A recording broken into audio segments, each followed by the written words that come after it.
It'd probably be easier to explain how I got into this whole mindset to begin with, where I began to lose my faith.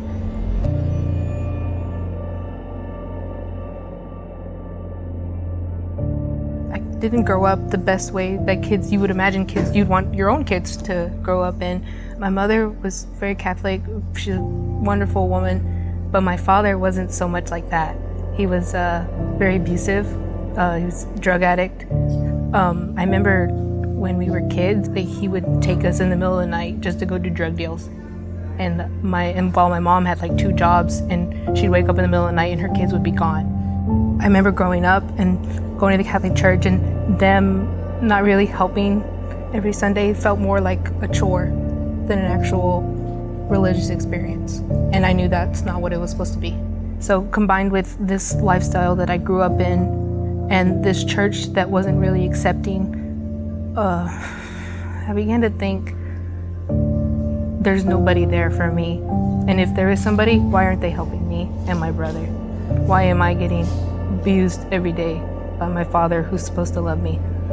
And like, who is this father that is supposed to be helping us when he's not? Who is like Jesus?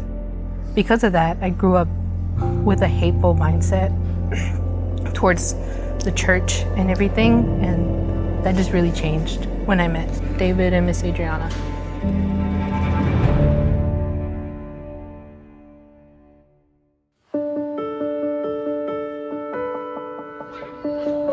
My name is David Cripps, and me and my wife Adrianna have been called by God to go to Houston, Texas, to plant a church and see lives transformed by the gospel of Jesus Christ.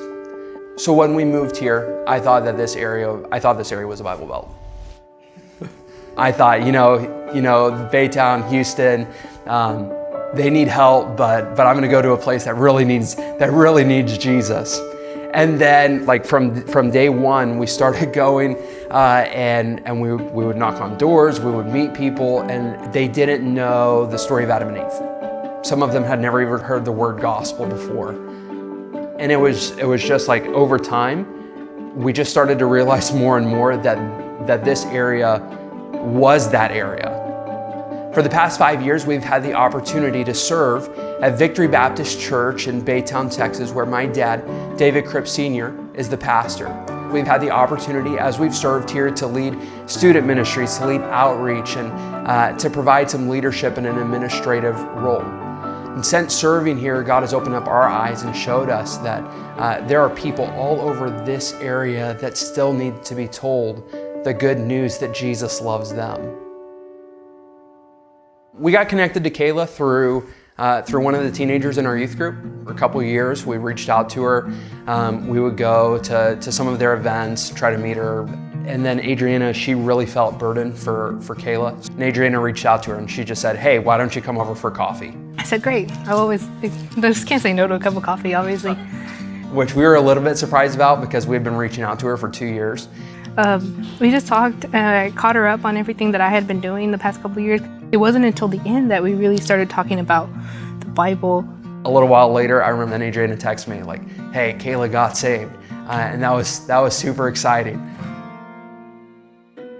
Since I accepted Jesus, it's changed everything that I look at, everything that I touch, and everything that I feel.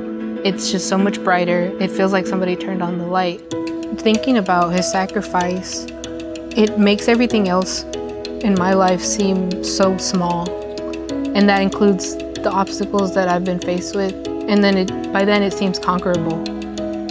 It's been awesome to meet Kayla. We're thankful for the opportunity that we've had to share the gospel with her, but her story is one of many. All over Houston, there's thousands, there's millions of people who have the same questions, who have the same problems, different names, different faces, different jobs, different backgrounds, but they all need the same answer, and that answer is Jesus.